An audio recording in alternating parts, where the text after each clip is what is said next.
ਮੈਨੂੰ ਇਹ ਲੱਗਦਾ ਹੁੰਦਾ ਕਿ ਮੇਰਾ ਬਚਪਨ ਜਿਹੜਾ ਹੈਗਾ ਜਿਸ ਤਰ੍ਹਾਂ ਦਾ ਬੀਤਿਆ, ਮੈਂ ਆਪਣੇ ਫਾਦਰ ਨੂੰ, ਆਪਣੇ ਚਾਚਾ ਜੀ ਨੂੰ ਆਪਣੇ ਹੱਥੀਂ ਗੋਲੀ ਵੱਜਦੀ ਦੇਖੀ ਹੈ, ਸੰਘਰਸ਼ ਦੇ ਵਿੱਚ ਰਹੀ ਹੈ ਤੇ ਇੱਕ ਅਧਿਆਪਕ ਹੋਣ ਦੇ ਨਾਤੇ ਵੀ ਸੰਘਰਸ਼ ਦੇ ਵਿੱਚ ਆ। ਵਾਰ-ਵਾਰ ਤੁਹਾਨੂੰ ਇਹ ਗੱਲ ਦਾ ਅਹਿਸਾਸ ਕਰਵਾਇਆ ਜਾਂਦਾ, ਤੁਹਾਡੇ ਕੁਲੀਗ ਵੀ ਤੁਹਾਨੂੰ ਇਹ ਗੱਲ ਕਹਿੰਦੇ ਨੇ ਕਿ ਤੂੰ ਇੰਨਾ ਜ਼ਿਆਦਾ, ਤੈਨੂੰ ਇੰਨਾ ਕੰਮ ਕਰਨ ਦੀ ਕੀ ਲੋੜ ਆ। ਕਾਲਜਾਂ ਦੇ ਵਿੱਚ ਆਪਾਂ ਕਹਿੰਦੇ ਕਿ ਕਾਲਜਾਂ ਦੇ ਵਿੱਚ ਜਿਹੜੇ ਟੀਚਰ ਜਾ ਕੇ ਖਤਮ ਹੋ ਜਾਂਦੇ ਨੇ, ਇਹ ਬਹੁਤ ਵੱਡੀ ਜਿਹੜੀ ਗੱਲ ਆ ਕਿ ਕਾਲਜ ਦੇ ਵਿੱਚ ਟੀਚਰ ਜਾ ਕੇ ਖਤਮ ਹੋ ਜਾਂਦਾ, ਉਹ ਕੋਈ ਕੰਮ ਨਹੀਂ ਕਰਦਾ, ਕੋਈ ਆਰਟੀਕਲ ਨਹੀਂ ਲਿਖਦਾ, ਕੋਈ ਕਿਤਾਬ ਨਹੀਂ ਪੜ੍ਹਦਾ, ਕੋਈ ਹੋਰ ਤਰੀਕੇ ਦਾ ਕੰਮ ਨਹੀਂ ਕਰਦਾ। ਬੱਚੇ ਨੇ ਪੁੱਛਿਆ ਕਿ ਸਰ ਇਹ ਅੰਮ੍ਰਿਤਪਾਲ ਦਾ ਨੈਰੇਟਿਵ ਕੀ ਆ।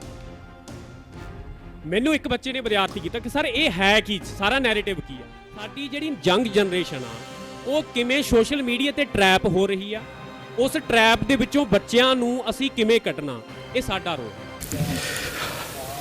ਗੱਲ ਆਤਮ ਸੰਘਰਸ਼ ਦੀ ਜਿਹੜੀ ਇੱਥੋਂ ਇੱਕ ਅਧਿਆਪਕ ਦੀ ਹੋ ਰਹੀ ਆ। ਸੁਰਜੀਤ ਜੀ ਕਾਫੀ ਇਸ਼ਾਰੇ ਕਰਕੇ ਗਏ ਨੇ ਸਾਡੀ ਪੀੜ੍ਹੀ ਬਾਰੇ। ਮੈਨੂੰ ਇਹ ਲੱਗਦਾ ਕਿ ਸਾਡੀ ਪੀੜ੍ਹੀ ਜਿਹੜੀ ਇਸ ਸਮੇਂ ਪੜ੍ਹਾ ਰਹੀ ਆ, ਇੱਕ ਵਿਦਿਆਰਥੀ ਹੋਣ ਦੇ ਨਾਤੇ ਸੰਘਰਸ਼ ਦੇ ਵਿੱਚ ਰਹੀ ਆ ਤੇ ਇੱਕ ਅਧਿਆਪਕ ਹੋਣ ਦੇ ਨਾਤੇ ਵੀ ਸੰਘਰਸ਼ ਦੇ ਵਿੱਚ ਆ। ਜੇ ਮੈਂ ਆਪਣੀ ਗੱਲ ਕਰਾਂ ਤਾਂ ਮੇਰਾ ਜਿਹੜਾ ਜਨਮ ਆ ਪੰਜਾਬ ਸੰਕਟ ਦੇ ਦੌਰ ਦਾ, ਜਦੋਂ ਮੈਂ ਬਚਪਨ ਸੀ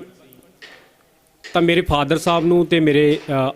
ਚਾਚਾ ਜੀ ਨੂੰ, ਦੋਨਾਂ ਨੂੰ ਅੱਤਵਾਦੀਆਂ ਨੇ ਘਰ ਦੇ ਵਿੱਚ ਆ ਕੇ ਗੋਲੀਆਂ ਦੇ ਨਾਲ ਮਾਰ ਦਿੱਤਾ ਸੀ। ਮੇਰਾ ਸੰਘਰਸ਼ ਉਹਦੀ ਸ਼ੁਰੂ ਹੋ ਗਿਆ ਸੀ। ਮੇਰੀ ਮਾਤਾ ਹੋਰਾਂ ਨੇ, ਮੇਰੀ ਮਾਸੀ ਜੀ ਨੇ ਸਾਨੂੰ ਪਾਲਿਆ, ਨਾਲ ਖੇਤੀ ਵੀ ਕੀਤੀ, ਨਾਲ ਪੜ੍ਹੇ ਵੀ, ਹਾਇਰ ਐਜੂਕੇਸ਼ਨ ਵੀ ਲਈ ਤੇ ਆਪਣੇ ਫੀਲਡ ਦੇ ਵਿੱਚ ਜਿੰਨੇ ਕੁ ਜੋਗੇ ਸੀ ਉਨੇ ਕੰਮ ਵੀ ਕਰ ਰਹੇ ਹਾਂ। ਸੋ ਉਸ ਸੰਘਰਸ਼ ਦੇ ਵਿੱਚੋਂ ਜਦੋਂ ਮੈਂ ਆਪਣੇ ਵਿਦਿਆਰਥੀਆਂ ਨੂੰ ਦੇਖਦਾ, ਸਾਡੇ ਕੋਲੇ ਕਿਹੜੇ ਵਿਦਿਆਰਥੀ ਆਉਂਦੇ ਨੇ, ਖਾਸ ਤੌਰ ਤੇ ਮੁਕਤਸਰ ਵਰਗੇ ਇਲਾਕੇ ਦੇ ਵਿੱਚ ਜਿੱਥੇ ਛੋਟੇ ਕਾਲਜ ਨੇ, ਜਿੱਥੇ ਵਿਦਿਆਰਥੀ ਕੈਟਾਗਰੀ ਦੇ ਨਾਲ ਸੰਬੰਧਿਤ, ਜੇ ਮੈਂ ਇੱਕ ਡਾਟਾ ਤੁਹਾਨੂੰ ਦੇਵਾਂ ਕਿ ਅਸੀਂ MA ਦੇ ਲਈ ਵਿਦਿਆਰਥੀਆਂ ਨੂੰ ਫੋਨ ਕਰਨ ਦੇ ਲਈ ਡਾਟਾ ਕਲੈਕਟ ਕੀਤਾ। ਗਵਰਨਮੈਂਟ ਕਾਲਜ ਦਾ ਡਾਟਾ ਲਿਆ, ਸਾਡੇ ਕਾਲਜ ਦਾ ਡਾਟਾ ਸੀ, ਤਾਂ ਲਗਭਗ 95% ਵਿਦਿਆਰਥੀ ਸੀ ਜਿਹੜੇ ਉਹ ਸਾਡੇ ਕੋਲ SC ਕੈਟਾਗਰੀ ਦੇ ਜਿਹੜੇ ਕਾਲਜਾਂ ਦੇ ਵਿੱਚ ਸੀ। ਜਰਨਲ ਕੈਟਾਗਰੀ ਦੇ ਵਿਦਿਆਰਥੀ ਕਿੱਧਰ ਗਏ ਜਾਂ ਕਿੱਧਰ ਜਾ ਰਹੇ ਨੇ, ਇਹ ਤੁਹਾਨੂੰ ਸਾਰਿਆਂ ਨੂੰ ਭਲੀ ਭਾਂਤ ਜਿਹੜਾ ਪਤਾ। ਫਿਰ ਉਹਨਾਂ ਵਿਦਿਆਰਥੀਆਂ ਦੀਆਂ ਕੀ ਦਿੱਕਤਾਂ ਨੇ, ਇਹ ਵੀ ਅਸੀਂ ਉਹਨਾਂ ਕਾਲਜਾਂ ਦੇ ਵਿੱਚ ਫੇਸ ਕਰਦੇ ਹਾਂ ਕਿ ਉਹ ਵਿਦਿਆਰਥੀ ਜਿਹੜੇ ਨਾਲ ਦਿਹਾੜੀ ਵੀ ਕਰਦੇ ਨੇ, ਨਾਲ ਮਜ਼ਦੂਰੀ ਵੀ ਕਰਦੇ ਨੇ, ਉਹ ਮਹੀਨੇ ਦੇ ਵਿੱਚ 2 ਦਿਨ ਆਉਂਦੇ ਨੇ, 4 ਦਿਨ ਆਉਂਦੇ ਨੇ, 5 ਦਿਨ ਆਉਂਦੇ ਨੇ ਤੇ ਉਹਨਾਂ ਦੀਆਂ ਆਪਣੀਆਂ ਸਮੱਸਿਆਵਾਂ ਹੈਗੀਆਂ ਨੇ। ਉਹ ਆ ਕੇ ਕਾਲਜ ਦੇ ਵਿੱਚ ਸਾਨੂੰ ਕਲਾਸਾਂ ਦੇ ਵਿੱਚ ਦੱਸਦੇ ਨੇ। ਜਦੋਂ ਅਸੀਂ ਉਹਨਾਂ ਨੂੰ ਪੁੱਛਦੇ ਹਾਂ ਕਿ ਬੱਚੇ ਕਲਾਸ ਕਿਉਂ ਨਹੀਂ ਲਾਉਂਦੇ ਜਾਂ ਉਹਨਾਂ ਨੂੰ ਆਪਣੇ ਤਰੀਕੇ ਦੇ ਨਾਲ ਅਸੀਂ ਪੜ੍ਹਨ ਦੇ ਲਈ ਪ੍ਰੇਰਦੇ ਹਾਂ, ਤਾਂ ਉਹ ਆਪਣੀਆਂ ਮਜਬੂਰੀਆਂ ਗਿਣਾਉਂਦੇ ਨੇ। ਤਾਂ ਉਹਨਾਂ ਵਿਦਿਆਰਥੀਆਂ ਦੇ ਵਿੱਚੋਂ ਵੀ ਮੈਨੂੰ ਆਪਾ ਦਿਖਦਾ ਹੁੰਦਾ ਕਿ ਇਹ ਵਿਦਿਆਰਥੀ ਵੀ ਮੇਰੇ ਵਰਗੇ ਨੇ, ਜਿਹੜੇ ਆਪਣੇ ਮਾਂ ਪਿਓ ਦੀ ਸਹਾਇਤਾ ਦੇ ਲਈ ਕਾਲਜਾਂ ਦੇ ਵਿੱਚੋਂ ਗੈਰ ਹਾਜ਼ਰ ਰਹਿੰਦੇ ਨੇ, ਆਪਣੀ ਸਿੱਖਿਆ ਦਾ ਨੁਕਸਾਨ ਕਰਾਉਂਦੇ ਨੇ। ਸਾਡੇ ਸਮੇਂ ਦਾ ਜਿਹੜਾ ਪੀੜ ਸੀ, ਜਿਹੜਾ ਉਸ ਦੌਰ ਦੇ ਵਿੱਚ ਜਿਹੜੀ ਪ੍ਰਾਈਵੇਟੇਸ਼ਨ ਹੋ ਰਹੀ ਸੀ, ਅਸੀਂ ਬੇਸ਼ੱਕ ਪਬਲਿਕ ਸੈਕਟਰ ਦੇ ਵਿੱਚ ਪੜ੍ਹੇ, ਪਰ ਅੱਜ ਦਾ ਦੌਰ ਜਿਹੜਾ ਹੈਗਾ, ਜਿਹਦੇ ਵਿੱਚ ਇਸ਼ਾਰੇ ਵੀ ਕਰਕੇ ਗਏ ਸੁਰਜੀਤ ਭਾਜੀ, ਕਿ ਮੈਂ ਉਹ ਦਰਦ ਹੰਢਾ ਰਿਹਾ। ਮੈਂ ਪਿਛਲੇ 8 ਸਾਲ ਤੋਂ ਏਡਡ ਪੋਸਟ 'ਤੇ ਕੰਮ ਕਰ ਰਿਹਾ ਤੇ ਆਪਣੇ ਵਿਸ਼ੇ ਦੇ ਵਿੱਚ ਬੜੀ ਮਿਹਨਤ ਦੇ ਨਾਲ ਤੇ ਬੜੀ ਜ਼ਿੰਮੇਵਾਰੀ ਦੇ ਨਾਲ ਤੇ ਬੜੀ ਇਮਾਨਦਾਰੀ ਦੇ ਨਾਲ ਕੰਮ ਕਰ ਰਿਹਾ। ਪਰ ਫਿਰ ਵੀ ਮੈਂ ਪਿਛਲੇ 7 ਸਾਲਾਂ ਤੋਂ ਸਿਸਟਮ ਦਾ ਕਸੂਰ ਲਾ ਲਓ, ਤੁਸੀਂ ਸਰਕਾਰ ਦਾ ਕਸੂਰ ਲਾ ਲਓ, ਜਾਂ ਸਰਕਾਰ ਦੀਆਂ ਜਿਹੜੀਆਂ ਪਾਲਿਸੀਆਂ ਹੈਗੀਆਂ ਨੇ, ਉਹਦੇ ਵਿੱਚ ਹਜੇ ਤੱਕ ਮੈਂ ਰੈਗੂਲਰ ਨਹੀਂ ਹੋ ਪਾਇਆ। ਪਿਛਲੇ 7 ਸਾਲ ਤੋਂ ਲਗਾਤਾਰ ਮੈਨੂੰ ਜਿਹੜੀ ਅਡਹੌਕ ਤੇ ਸੇਵਾ ਕਰਨੀ, ਜਿਹੜੀ ਆਪਣੀ ਨੌਕਰੀ ਆ ਉਹ ਕਰਨੀ ਪੈ ਰਹੀ ਆ। ਸੋ ਇਸ ਸਿਸਟਮ ਦੇ ਵਿੱਚ ਜਿਹੜਾ ਸਭ ਤੋਂ ਵੱਡਾ ਸੰਘਰਸ਼ ਜਿਹੜਾ ਮੈਨੂੰ ਲੱਗਦਾ ਕਿ ਬੰਦਾ, ਇਸ ਨਵ ਉਦਾਰਵਾਦ ਕਹਿ ਲੈਂਦੇ ਹਾਂ ਅਸੀਂ, ਸੰਸਾਰੀਕਰਨ ਕਹਿ ਲੈਂਦੇ ਹਾਂ, ਵਿਸ਼ਵੀਕਰਨ ਕਹਿ ਲੈਂਦੇ ਹਾਂ, ਪ੍ਰਾਈਵੇਟੇਸ਼ਨ ਕਹਿ ਰਹੇ ਹਾਂ, ਇਸ ਦੌਰ ਦੇ ਵਿੱਚ ਇੱਕ ਅਧਿਆਪਕ ਆਪਣਾ 100% ਕਿਵੇਂ ਦੇ ਸਕਦਾ ਜਦੋਂ ਉਹਨੂੰ ਇਸ ਤਰ੍ਹਾਂ ਦੀਆਂ ਸਮੱਸਿਆਵਾਂ ਦਾ ਸਾਹਮਣਾ ਕਰਨਾ ਪੈਂਦਾ।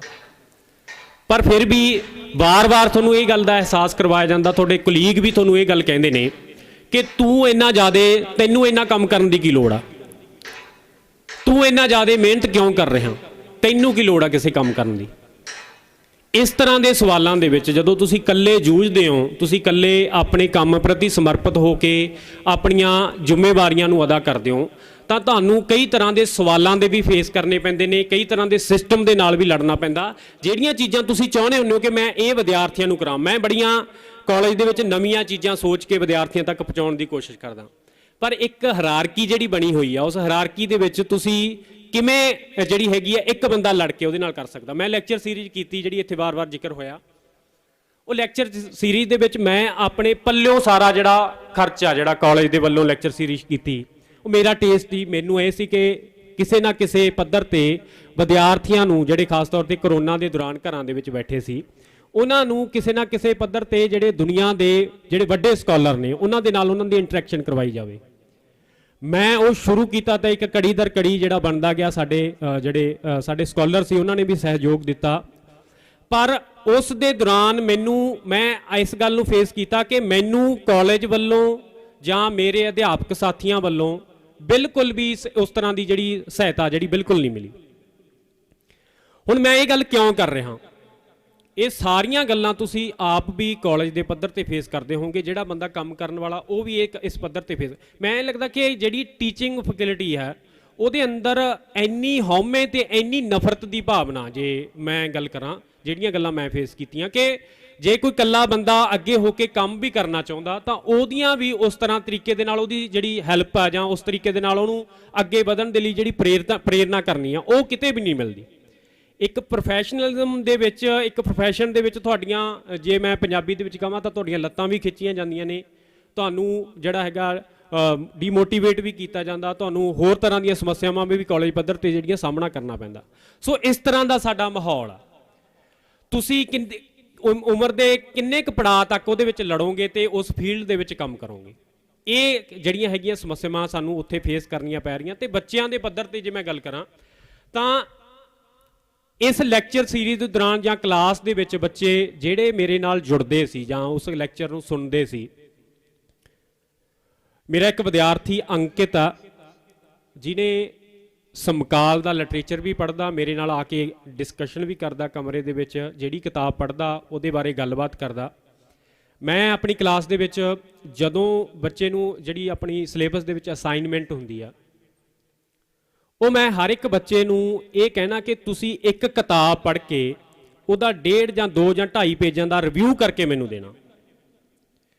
ਸਿਲੇਬਸ ਤੋਂ ਬਾਹਰ। ਉਹ ਬੱਚੇ ਉਹਦੇ ਨਾਲ ਕਿਤਾਬਾਂ ਦੇ ਨਾਲ ਜੁੜਦੇ ਨੇ। ਜਿਸ ਤਰ੍ਹਾਂ ਦਾ ਮਾਹੌਲ ਆ ਤੁਸੀਂ ਕਾਲਜਾਂ ਦੇ ਵਿੱਚ ਦੇਖਦੇ ਹੋ ਕਿ ਬੱਚੇ ਕਿਤਾਬਾਂ ਤੋਂ ਦੂਰ ਨੇ, ਮੋਬਾਈਲ ਦੇ ਨਾਲ ਬੱਚਿਆਂ ਦੀ ਇੱਕ ਕਿਤਾਬਾਂ ਤੋਂ ਦੂਰੀ ਪੈ ਗਈ ਹੈ। ਇਹਦੇ ਨਾਲ ਮੇਰਾ ਜਿਹੜਾ ਐਕਸਪੀਰੀਅੰਸ ਰਿਹਾ ਕਿ ਬੱਚੇ ਜਦੋਂ ਉਹਨਾਂ ਨੂੰ ਇਹ ਅਸਾਈਨਮੈਂਟ ਦਿੱਤੀ ਜਾਂਦੀ ਆ ਤਾਂ ਉਹ ਬੱਚੇ 10% 15% ਬੱਚੇ ਕਿਤਾਬਾਂ ਦੇ ਨਾਲ ਜੁੜਦੇ ਨੇ।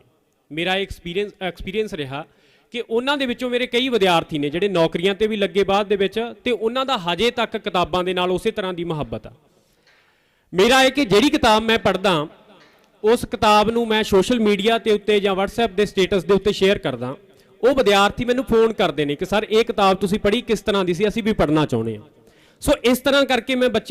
ਕੁਝ ਕੁ ਬੱਚਿਆਂ ਨੂੰ ਨਾਲ ਅੰਗੇਜ ਕੀਤਾ ਹੋਇਆ, ਜਿਹੜੇ ਬੱਚੇ ਇਸ ਤਰ੍ਹਾਂ ਸੋਚਦੇ ਨੇ, ਵਿਚਾਰਦੇ ਨੇ ਤੇ ਡਿਸਕਸ਼ਨ ਕਰਦੇ ਨੇ। ਦੂਸਰੀ ਗੱਲ ਜਿਹੜੀ ਹੈਗੀ ਆ ਕਿ ਮੈਂ ਜਿਹੜੀ ਹੈਗੀ ਆ ਪੰਜਾਬ ਦੀ ਜਿਹੜੀ ਹਾਇਰ ਐਜੂਕੇਸ਼ਨ ਆ ਉਹਦੇ ਵਿੱਚ ਬੜਾ ਨਾ ਉਮੀਦੀ ਵਾਲਾ, ਨਿਰਾਸ਼ਾ ਵਾਲਾ ਜਿਹੜਾ ਆਲਮ ਆ, ਜਿਹਦੇ ਵਿੱਚ ਨੌਜਵਾਨਾਂ ਨੂੰ ਨੌਕਰੀ ਦੇ ਪ੍ਰਤੀ ਵੀ ਬਹੁਤ ਵੱਡੀ ਚਿੰਤਾ ਕਿ ਉਹਨਾਂ ਨੂੰ ਨੌਕਰੀ ਮਿਲੇਗੀ। ਮੈਂ ਲਾਹੌਰ ਦੇ ਵਿੱਚ ਗਿਆ, ਸਾਡੇ ਨਾਲ ਇੱਕ ਪ੍ਰੋਫੈਸਰ ਸਾਹਿਬਾਨ ਸੀ, ਯੂਨੀਵਰਸਿਟੀ ਦੇ ਵਿੱਚ ਪ੍ਰੋਫੈਸਰ ਨੇ, ਉਹ ਮੈਨੂੰ ਸਵਾਲ ਕਰ ਰਹੇ ਨੇ ਕਿ ਲਖਵੀਰ ਜਿਹੜੇ ਵਿਦਿਆਰਥੀ ਦਾ JRF ਕਲੀਅਰ ਹੋਵੇ ਉਹਨਾਂ ਦਾ ਅਸੀਂ ਕੀ ਕਰੀਏ, ਉਹ ਸਾਨੂੰ ਲੈਣੇ ਚਾਹੀਦੇ ਆ ਕਿ ਨਹੀਂ ਲੈਣੇ ਚਾਹੀਦੇ। ਇਹ ਮੈਨੂੰ ਬੜਾ ਪਰੇਸ਼ਾਨ ਕਰਨ ਵਾਲਾ ਸਵਾਲ ਸੀ ਕਿ ਜਿਹੜਾ ਯੂਨੀਵਰਸਿਟੀ ਦੇ ਵਿੱਚ ਬੈਠਾ ਅਧਿਆਪਕ ਆ, ਯੂਨੀਵਰਸਿਟੀ ਦੇ ਵਿੱਚ ਕੰਮ ਕਰ ਰਿਹਾ ਅਧਿਆਪਕ ਆ, ਉਹ ਮੈਨੂੰ ਸਵਾਲ ਕਰ ਰਿਹਾ ਕਿ ਇਹਨਾਂ ਵਿਦਿਆਰਥੀਆਂ ਦਾ ਕੀ ਕੀਤਾ ਜਾਵੇ। ਉਹਦਾ ਕਹਿਣਾ ਸੀ ਕਿ ਇਹ ਵਿਦਿਆਰਥੀ ਦਾ ਕੈਰੀਅਰ ਮੈਂ ਇਸ ਕਰਕੇ ਨਹੀਂ ਲੈਣਾ ਚਾਹੁੰਦਾ ਕਿ ਇਸ ਵਿਦਿਆਰਥੀ ਦਾ ਜਿਹੜਾ ਸਾਰਾ ਕੈਰੀਅਰ, ਜਿਹੜੀ ਇਹਦੀ ਉਮਰ ਆ, ਜਿਹੜੀ ਇਹਨੇ ਨੌਕਰੀ ਪ੍ਰਾਪਤ ਕਰਨੀ ਆ, ਉਹ JRF ਦੇ ਵਿੱਚ ਕੱਢ ਦੂਗਾ। ਇਹ JRF ਦੇ ਟਾਈਮ ਪੀਰੀਅਡ ਦੇ ਵਿੱਚ ਇਹਨੂੰ ਨੌਕਰੀ ਨਹੀਂ ਮਿਲਣੀ, ਫਿਰ ਇਹਨੇ PhD ਕਰਕੇ ਵਿਹਲਾ ਫਿਰਨਾ। ਇੱਕ ਪ੍ਰੋਫੈਸਰ ਜਿਹੜਾ ਹੈਗਾ ਯੂਨੀਵਰਸਿਟੀ ਦਾ ਪ੍ਰੋਫੈਸਰ, ਜਿਹਨੇ ਸਾਨੂੰ ਆਪਦੇ ਸਬਜੈਕਟ ਦੇ ਵਿੱਚ ਲੈ ਕੇ ਜਾਣਾ, ਸਾਨੂੰ ਇਹ ਦੱਸਣਾ ਕਿ ਤੁਸੀਂ ਇਸ ਫੀਲਡ ਦੇ ਵਿੱਚ ਕੰਮ ਕਰਨਾ, ਭਾਸ਼ਾ ਦੇ ਵਿੱਚ, ਸੱਭਿਆਚਾਰ ਦੇ ਵਿੱਚ ਜਾਂ ਹੋਰ ਖੇਤਰ ਦੇ ਵਿੱਚ, ਤੇ ਤੁਹਾਡੀ ਇਹ ਸਪੇਸ ਬਣਦੀ ਆ, ਉਹ ਵੀ ਹੱਥ ਖੜੇ ਕਰੀ ਬੈਠੇ ਨੇ ਕਿ ਤੁਹਾਨੂੰ ਆਉਣ ਵਾਲੇ ਸਮੇਂ ਦੇ ਵਿੱਚ ਨੌਕਰੀ ਨਹੀਂ ਮਿਲਣੀ, ਕਿ ਤੁਸੀਂ ਗਲਤ ਪ੍ਰੋਫੈਸ਼ਨ ਦੇ ਵਿੱਚ ਜਾ ਰਹੇ। ਸੋ ਇਹ ਸਵਾਲ ਜਿਹੜੇ ਮੈਨੂੰ ਪਰੇਸ਼ਾਨ ਕਰਨ ਵਾਲੇ ਮਹਿਸੂਸ ਹੁੰਦੇ। ਮੈਂ ਲੈਕਚਰ ਸੀਰੀਜ਼ ਕੀਤੀ, ਉਸ ਤੋਂ ਪਹਿਲਾਂ ਮੈਂ ਇੱਕ ਸੈਮੀਨਾਰ ਕੀਤਾ। ਮੈਨੂੰ ਇਹ ਲੱਗਦਾ ਕਿ ਜਿਹੜੀਆਂ ਯੂਨੀਵਰਸਿਟੀਆਂ ਨੇ ਤੇ ਪੇਂਡੂ ਪੱਧਰ ਦੇ ਜਿਹੜੇ ਕਾਲਜ ਨੇ ਉਹਨਾਂ ਦੇ ਵਿੱਚ ਇੱਕ ਬਹੁਤ ਵੱਡਾ ਗੈਪ ਆ। ਮੈਂ ਇਹ ਗੱਲ ਨੂੰ ਲੈਕਚਰ ਸੀਰੀਜ਼ ਦੇ ਦੌਰਾਨ ਵੀ ਮਹਿਸੂਸ ਕੀਤਾ ਤੇ ਮੇਰੀ ਜਿਹੜੀ ਗੱਲਬਾਤ, ਜੇ ਮੈਂ ਇਸ ਤੋਂ ਪਹਿਲਾਂ ਮੇਰਾ ਇੱਕ ਐਕਸਪੀਰੀਅੰਸ ਰਿਹਾ ਉਹਦੇ ਵਿੱਚ ਵੀ ਮੈਂ ਮਹਿਸੂਸ ਕੀਤਾ। ਮੈਂ ਲੈਕਚਰ ਸੀਰੀਜ਼ ਤੋਂ ਪਹਿਲਾਂ ਇੱਕ ਸੈਮੀਨਾਰ ਕਰਵਾਇਆ ਜਿਹੜਾ ਸਬਾਲਟਰਨ ਸਟੱਡੀ ਤੇ ਸੈਮੀਨਾਰ ਸੀ। ਮੈਂ ਉਹਦੇ ਵਿੱਚ ਇੱਕ ਯੂਨੀਵਰਸਿਟੀ ਦੇ ਪ੍ਰੋਫੈਸਰ ਨੂੰ ਬੁਲਾਇਆ ਕਿ ਸੱਦਾ ਦਿੱਤਾ ਕਿ ਆਓ ਤੁਸੀਂ ਸਾਡੇ ਇਸ ਸੈਮੀਨਾਰ ਦੇ ਵਿੱਚ ਆਪਣੇ ਵਿਚਾਰ ਸਾਂਝੇ ਕਰੋ। ਉਸ ਪ੍ਰੋਫੈਸਰ ਨੇ ਸਾਨੂੰ ਹਾਂ ਕੀਤੀ, ਪਰ ਪ੍ਰੋਗਰਾਮ ਵਾਲੇ ਦਿਨ ਉਸ ਪ੍ਰੋਫੈਸਰ ਨੇ ਸਾਨੂੰ ਨਾ ਕਰਤੀ ਮੌਕੇ ਦੇ ਉੱਤੇ ਕਿ ਮੈਂ ਨਹੀਂ ਆ ਸਕਦਾ ਜੀ। ਫਿਰ ਬਾਅਦ ਦੇ ਵਿੱਚ ਮੈਨੂੰ ਉਸ ਗੱਲ ਦਾ ਪਤਾ ਲੱਗਿਆ ਕਿ ਉਹ ਪ੍ਰੋਫੈਸਰ ਕਿਸੇ ਹੋਰ ਬੰਦੇ ਕੋਲੇ ਕਹਿ ਰਿਹਾ ਕਿ ਮੈਂ ਐਡੇ ਪਛੜੇ ਹੋਏ ਪੇਂਡੂ ਇਲਾਕੇ ਦੇ ਵਿੱਚ ਤੇ ਛੋਟੇ ਜਿਹੇ ਕਾਲਜ ਦੇ ਵਿੱਚ ਕਿਉਂ ਜਾਵਾਂ। ਸਾਡੇ ਯੂਨੀਵਰਸਿਟੀ ਦੇ ਵਿੱਚ ਬੈਠੇ ਹੋਏ ਪ੍ਰੋਫੈਸਰ, ਮੈਂ ਸਾਰਿਆਂ ਨੂੰ ਕਹਾਂ, ਡਾਕਟਰ ਸਰਜੀਤ ਬੈਠੇ ਨੇ, ਸਮੇਲ ਜੀ ਨੇ, ਮੇਰੀ ਲੈਕਚਰ ਸੀਰੀਜ਼ ਦੇ ਦੌਰਾਨ ਇਹਨਾਂ ਨੇ ਬਹੁਤ ਖੂਬਸੂਰਤ ਵਿਸ਼ਿਆਂ ਤੇ ਗੱਲਬਾਤ ਕੀਤੀ। ਪਰ ਜਿਹੜਾ ਮੇਰਾ ਇਹ ਐਕਸਪੀਰੀਅੰਸ ਹੋਇਆ, ਜ਼ਿਆਦਾਤਰ ਜਿਹੜੀਆਂ ਮੇਰੀਆਂ ਹਮ ਉਮਰ ਦੇ ਜਿਹੜੇ ਮੇਰੇ ਸਾਥੀ ਨੇ, ਜਿਹੜੇ ਸਕਾਲਰ ਨੇ, ਉਹਨਾਂ ਨਾਲ ਗੱਲਾਂ ਹੁੰਦੀਆਂ, ਜਦੋਂ ਤੁਸੀਂ ਇੱਕ ਪਛੜੇ ਹੋਏ ਖੇਤਰ ਦੇ ਵਿੱਚ ਕੰਮ ਕਰ ਰਹੇ ਹੋ, ਤੁਸੀਂ ਕੋਈ ਪ੍ਰੋਗਰਾਮ ਆਰਗੇਨਾਈਜ਼ ਕਰਦੇ ਹੋ, ਜਦੋਂ ਤੁਹਾਨੂੰ ਇਹ ਤੁਹਾਡੇ ਮਨ 'ਚ ਹੁੰਦਾ ਕਿ ਤੁਸੀਂ ਇੱਕ ਮੈਸੇਜ ਜਿਹੜਾ ਸੁਸਾਇਟੀ ਦੇ ਵਿੱਚ, ਜਿਹੜਾ ਪਛੜਾ ਇਲਾਕਾ ਉਹਦੇ ਵਿੱਚ ਜਾਓ, ਉਹਦੇ ਵਿੱਚ ਤੁਸੀਂ ਕਿਸੇ ਸੈਮੀਨਾਰ ਦੇ ਰਾਹੀਂ, ਕਿਸੇ ਰੂਬਰੂ ਦੇ ਰਾਹੀਂ ਜਾਂ ਕਿਸੇ ਹੋਰ ਮਾਧਿਅਮ ਦੇ ਰਾਹੀਂ ਤੁਸੀਂ ਗੱਲ ਲੈ ਕੇ ਜਾਓ ਤੇ ਤੁਹਾਨੂੰ ਇਸ ਤਰ੍ਹਾਂ ਦਾ ਇੱਕ ਐਕਸਪੀਰੀਅੰਸ ਦਾ ਸਾਹਮਣਾ ਕਰਨਾ ਪਵੇ, ਤਾਂ ਇੱਕ ਜਿਹੜਾ ਨਵਾਂ ਟੀਚਰ ਇਸ ਫੀਲਡ ਦੇ ਵਿੱਚ ਆ ਰਿਹਾ ਉਹਦੇ ਉੱਤੇ ਕਿਸ ਤਰ੍ਹਾਂ ਦੀ ਗੁਜ਼ਰੇਗੀ। ਤੇ ਇਹ ਬਹੁਤ ਵੱਡਾ ਗੈਪ ਮੈਂ ਜਿਹੜਾ ਹੈਗਾ ਪੇਂਡੂ ਖੇਤਰ ਤੇ ਜਿਹੜਾ ਯੂਨੀਵਰਸਿਟੀਆਂ ਦੇ ਵਿੱਚ ਬੈਠੇ ਹੋਏ ਪ੍ਰੋਫੈਸਰ ਨੇ, ਸ਼ਾਇਦ ਮੇਰੇ ਕਈ ਸਾਥੀ ਅਧਿਆਪਕ ਬੈਠੇ ਹੋਣਗੇ, ਇਸ ਗੱਲ ਨੂੰ ਮਹਿਸੂਸ ਕਰ ਰਹੇ ਹੋਣਗੇ ਤੇ ਉਹਨਾਂ ਨੂੰ ਇਹ ਗੱਲ ਫੀਲ ਹੁੰਦੀ ਹੋਏਗੀ। ਇਹ ਇੱਕ ਬਹੁਤ ਵੱਡਾ ਗੈਪ ਆ। ਮੈਨੂੰ ਲੱਗਦਾ ਕਿ ਇਸ ਗੈਪ ਨੂੰ ਭਰਨ ਦੀ ਲੋੜ ਆ। ਯੂਨੀਵਰਸਿਟੀਆਂ ਦੇ ਵਿੱਚ ਜਿਹੜੀ ਸਕਾਲਰਸ਼ਿਪ ਹੋ ਰਹੀ ਆ, ਜੇ ਅਸੀਂ ਉਹਨੂੰ ਪੇਂਡੂ ਪੱਧਰ ਤੇ ਆਮ ਬੱਚਿਆਂ ਤੱਕ ਨਹੀਂ ਲੈ ਕੇ ਜਾਵਾਂਗੇ ਤਾਂ ਸਾਡੇ ਜਿਹੜੇ ਖਾਸ ਤੌਰ ਤੇ ਕਾਲਜਾਂ ਦੇ ਵਿੱਚ, ਆਪਾਂ ਕਹਿੰਦੇ ਕਿ ਕਾਲਜਾਂ ਦੇ ਵਿੱਚ ਜਿਹੜੇ ਟੀਚਰ ਜਾ ਕੇ ਖਤਮ ਹੋ ਜਾਂਦੇ ਨੇ, ਇਹ ਬਹੁਤ ਵੱਡੀ ਜਿਹੜੀ ਗੱਲ ਆ ਕਿ ਕਾਲਜ ਦੇ ਵਿੱਚ ਟੀਚਰ ਜਾ ਕੇ ਖਤਮ ਹੋ ਜਾਂਦਾ। ਉਹ ਕੋਈ ਕੰਮ ਨਹੀਂ ਕਰਦਾ, ਕੋਈ ਆਰਟੀਕਲ ਨਹੀਂ ਲਿਖਦਾ, ਕੋਈ ਕਿਤਾਬ ਨਹੀਂ ਪੜ੍ਹਦਾ, ਕੋਈ ਹੋਰ ਤਰੀਕੇ ਦਾ ਕੰਮ ਨਹੀਂ ਕਰਦਾ। ਸੋ ਉਹਦਾ ਕਾਰਨ ਮੈਨੂੰ ਲੱਗਦਾ ਇਹ ਬਣਦਾ, ਜਿਹੜਾ ਮੇਰਾ ਐਕਸਪੀਰੀਅੰਸ ਰਿਹਾ, ਮੈਂ ਆਪਦੇ ਐਕਸਪੀਰੀਅੰਸ ਦੇ ਬਿਹਾਫ ਤੇ ਗੱਲ ਕਰ ਰਿਹਾ ਕਿ ਸਾਡੀ ਉਸ ਤਰ੍ਹਾਂ ਦੀ ਸਾਡੇ ਵਿਚਕਾਰ ਜਿਹੜੀ ਸੰਵਾਦ ਦੀ ਜਿਹੜੀ ਪ੍ਰਕਿਰਿਆ ਉਹ ਨਹੀਂ ਚੱਲ ਪਾਉਂਦੀ। ਇੱਕ ਅਸੀਂ ਗੈਪ ਕ੍ਰੀਏਟ ਕਰ ਲੈਂਦੇ ਆ ਤੇ ਉਹਦੇ ਵਿੱਚ ਇੱਕ ਜਿਹੜੀ ਹਉਮੈ ਵੀ ਹੁੰਦੀ ਆ, ਇੱਕ ਜਿਹੜੀ ਆਪਣੇ ਆਪ ਨੂੰ ਵੱਡਾ ਸਮਝਣ ਦੀ ਜਿਹੜੀ ਭਾਵਨਾ ਵੀ ਕੰਮ ਕਰ ਰਹੀ ਹੁੰਦੀ ਹੈ ਕਿਤੇ ਨਾ ਕਿਤੇ। ਸੋ ਇਹ ਗੱਲਾਂ ਮੈਂ ਜਿਹੜੀਆਂ ਲੈਕਚਰ ਸੀਰੀਜ਼ ਦੇ ਦੌਰਾਨ ਵੀ ਮਹਿਸੂਸ ਕੀਤੀਆਂ ਨੇ। ਮੇਰਾ ਹਿੰਦੀ ਦੇ ਜਿਹੜੇ ਸਕਾਲਰ ਨੇ ਉਹਨਾਂ ਨਾਲ ਵੀ ਵਾਹ ਪਿਆ, ਮੇਰਾ ਪੰਜਾਬੀ ਦੇ ਸਕਾਲਰਾਂ ਨਾਲ ਵੀ ਵਾਹ ਪਿਆ, ਮੇਰਾ ਇੰਗਲਿਸ਼ ਦੇ ਸਕਾਲਰਾਂ ਨਾਲ ਵੀ ਵਾਹ ਪਿਆ। ਪਰ ਮੈਂ ਇਸ ਗੱਲ ਨੂੰ ਬੜੀ ਸ਼ਿੱਦਤ ਨਾਲ ਇਸ ਲੈਕਚਰ ਸੀਰੀਜ਼ ਦੌਰਾਨ, ਮੈਂ ਲਗਭਗ 90 ਲੈਕਚਰ ਕਰਵਾਏ, ਇਸ 90 ਲੈਕਚਰਾਂ ਦੌਰਾਨ ਮੈਨੂੰ ਇਹ ਗੱਲ ਜਿਹੜੀ ਹੈਗੀ ਆ ਆਪਣੇ ਖਾਸ ਤੌਰ ਤੇ ਪੰਜਾਬ ਦੇ ਪੱਧਰ ਤੇ ਮਹਿਸੂਸ ਹੋਈ ਕਿ ਸਾਡਾ ਜਿਹੜਾ ਬੁੱਧੀਜੀਵੀ ਵਰਗ ਆ, ਜਿਹੜਾ ਸਾਡਾ ਜਿਹੜਾ ਇੰਟੈਲੈਕਟ ਆ, ਉਹ ਉਸ ਤਰ੍ਹਾਂ ਸਾਡੇ ਆਮ ਲੋਕਾਂ ਦੇ ਨਾਲ ਜੁੜ ਨਹੀਂ ਪਾਉਂਦਾ। ਇਹ ਬਹੁਤ ਵੱਡੀ ਸਮੱਸਿਆ ਖਾਸ ਤੌਰ ਤੇ ਯੂਨੀਵਰਸਿਟੀਆਂ ਦੇ ਵਿੱਚ ਬੈਠੇ ਹੋਏ ਸਾਡੇ ਲੋਕ ਨੇ। ਸੋ ਇਹ ਗੱਲਾਂ ਜਿਹੜੀਆਂ ਹੈਗੀਆਂ ਨੇ, ਪੇਂਡੂ ਪੱਧਰ ਤੇ ਜਿਹੜਾ ਕੰਮ ਕਰ ਰਿਹਾ ਅਧਿਆਪਕ ਆ, ਉਹਨੂੰ ਇੱਕ ਨਾਉਮੀਦੀ ਵੱਲ ਵੀ ਲੈ ਕੇ ਜਾਂਦੀਆਂ ਨੇ। ਜੇ ਕੋਈ ਉਹ ਕੰਮ ਕਰਨਾ ਚਾਹੁੰਦਾ ਤਾਂ ਇਹੋ ਜਿਹੀਆਂ ਚੀਜ਼ਾਂ ਨੂੰ ਦੇਖ ਕੇ ਉਹ ਕੰਮ ਛੱਡ ਵੀ ਬੈਠਦਾ ਤੇ ਉਹ ਉਸੇ ਵਹਾਅ ਦੇ ਵਿੱਚ ਵਹਿ ਤੁਰਦਾ ਜਿਹਦੇ ਵਿੱਚ ਵੱਡੀ ਗਿਣਤੀ ਦੇ ਵਿੱਚ ਅਧਿਆਪਕ ਜਿਹੜੇ ਕਾਲਜਾਂ ਦੇ ਵਿੱਚ ਬੈਠੇ ਜਿਹੜੇ ਵਹਿ ਤੁਰਦੇ ਨੇ। ਸੋ ਇਸ ਤਰ੍ਹਾਂ ਦੀਆਂ ਜਿਹੜੀਆਂ ਗੱਲਾਂ ਨੇ ਉਹ ਫਿਰ ਬਾਅਦ ਦੇ ਵਿੱਚ ਵਿਦਿਆਰਥੀਆਂ ਨੂੰ ਵੀ ਪ੍ਰਭਾਵਿਤ ਕਰਦੀਆਂ ਨੇ। ਮੈਂ ਵਿਦਿਆਰਥੀਆਂ ਦੇ ਨਾਲ ਕਲਾਸ ਦੇ ਵਿੱਚ ਜਾਣਾ ਕਿ ਅੱਜ ਦਾ ਦੌਰ ਜਿਹੜਾ ਹੈਗਾ, ਮੈਨੂੰ ਇਹ ਲੱਗਦਾ ਹੁੰਦਾ ਕਿ ਮੇਰਾ ਬਚਪਨ ਜਿਹੜਾ ਹੈਗਾ ਜਿਸ ਤਰ੍ਹਾਂ ਦਾ ਬੀਤਿਆ, ਮੈਂ ਆਪਣੇ ਫਾਦਰ ਨੂੰ, ਆਪਣੇ ਚਾਚਾ ਜੀ ਨੂੰ ਆਪਣੇ ਹੱਥੀਂ ਗੋਲੀ ਵੱਜਦੀ ਦੇਖੀ ਆ। ਉਹਨਾਂ ਦੀ ਜਿਹੜੀ ਉਸ ਕਾਲੇ ਦੌਰ ਦੇ ਵਿੱਚ ਮੌਤ ਹੋਈ ਤੇ ਮੈਨੂੰ ਇਹ ਲੱਗਦਾ ਹੁੰਦਾ ਕਿ ਅੱਜ ਜਿਹੜਾ ਕੁਝ ਸਿਰਜਿਆ ਜਾ ਰਿਹਾ, ਜਿਸ ਤਰ੍ਹਾਂ ਦਾ ਅੱਜ ਦਾ ਮਾਹੌਲ ਬਣਾਇਆ ਜਾ ਰਿਹਾ, ਜਿਸ ਤਰ੍ਹਾਂ ਦਾ ਸੋਸ਼ਲ ਮੀਡੀਆ ਤੇ ਨੈਰੇਟਿਵ ਘੜਿਆ ਜਾ ਰਿਹਾ, ਜਾਂ ਜਿਸ ਤਰ੍ਹਾਂ ਦੀ ਪੰਜਾਬ ਨੂੰ ਦੁਬਾਰੇ ਉਸ ਅੱਗ ਦੇ ਵਿੱਚ ਝੋਕਣ ਦੀ ਕੋਸ਼ਿਸ਼ ਕੀਤੀ ਜਾ ਰਹੀ ਆ, ਉਸ ਦੇ ਵਿੱਚ ਮੈਂ ਆਪਣੇ ਵਿਦਿਆਰਥੀਆਂ ਨੂੰ ਕਲਾਸ ਦੇ ਵਿੱਚ ਵੀ ਸੁਚੇਤ ਕਰਦਾ।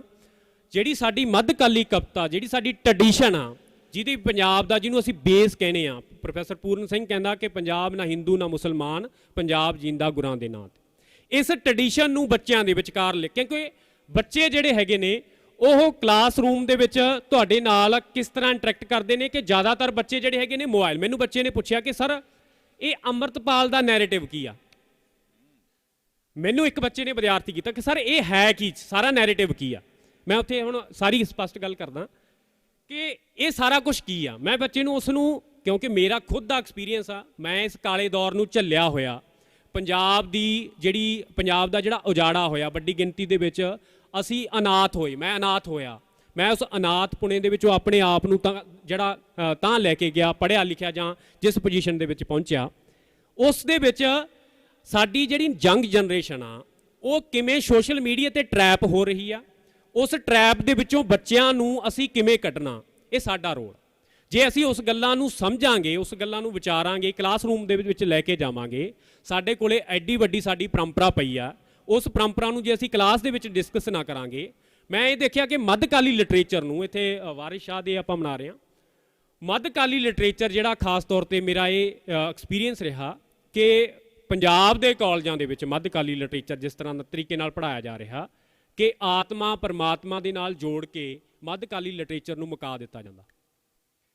ਮੱਧਕਾਲੀ ਲਿਟਰੇਚਰ ਦੀ ਜਿਹੜੀ ਮੂਲ ਸੁਰ ਆ, ਜਿਹਦੀ ਪੰਜਾਬ ਦੇ ਵਿੱਚ ਅੱਜ ਬਹੁਤ ਜ਼ਿਆਦਾ ਲੋੜ ਆ, ਗੱਲ ਕਰਨ ਦੀ ਲੋੜ ਆ, ਪੰਜਾਬ ਵਾਰ-ਵਾਰ ਗੱਲ ਕਰਨ ਦੀ ਲੋੜ ਆ, ਉਹਨੂੰ ਉਸ ਤਰੀਕੇ ਦੇ ਨਾਲ ਵਿਦਿਆਰਥੀਆਂ ਨੂੰ ਪੜ੍ਹਾਇਆ ਨਹੀਂ ਜਾਂਦਾ। ਬੜੇ ਵਿਰਲੇ ਟੀਚਰ ਨੇ ਜਿਹੜੇ ਉਸ ਐਂਗਲ ਤੋਂ ਉਸ ਕਲਾਸਰੂਮ ਦੇ ਵਿੱਚ ਗੱਲ ਕਰਦੇ ਨੇ।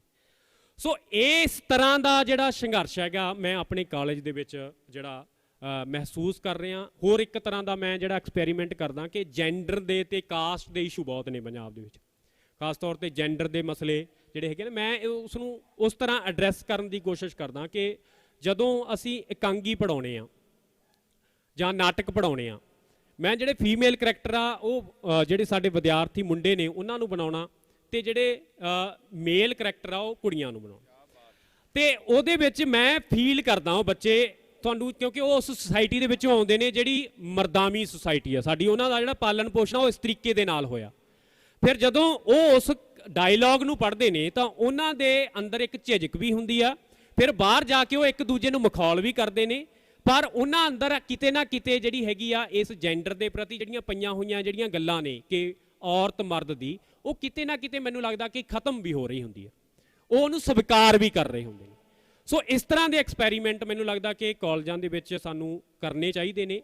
ਤੇ ਇਸ ਤਰ੍ਹਾਂ ਦੇ ਐਕਸਪੈਰੀਮੈਂਟ ਦੇ ਨਾਲ ਅਸੀਂ ਇੱਕ ਨਵੇਂ ਪਾਸੇ ਨੂੰ ਗੱਲ ਤੋਰ ਸਕਦੇ ਹਾਂ। ਤੇ ਮੈਨੂੰ ਇਹ ਲੱਗਦਾ ਕਿ ਮੈਂ ਇਸ ਗੱਲ ਦੀ ਬੜੀ ਮੈਨੂੰ ਸ਼ਿੱਦਤ ਨਾਲ ਮੈਨੂੰ ਇਸ ਗੱਲ ਦਾ ਮੈਂ ਕਹਿਣੀ ਵੀ ਚਾਹਾਂਗਾ ਕਿ ਸਾਨੂੰ ਯੂਨੀਵਰਸਿਟੀਆਂ ਦਾ ਤੇ ਕਾਲਜਾਂ ਦਾ ਪਾੜਾ ਖਤਮ ਕਰਨਾ ਪਵੇਗਾ। ਜਿਹੜੀ ਯੂਨੀਵਰਸਿਟੀਆਂ ਦੇ ਵਿੱਚ ਸਕਾਲਰਸ਼ਿਪ ਹੁੰਦੀ ਆ ਤੇ ਕਾਲਜ ਜਿਹੜੇ ਸਾਡੇ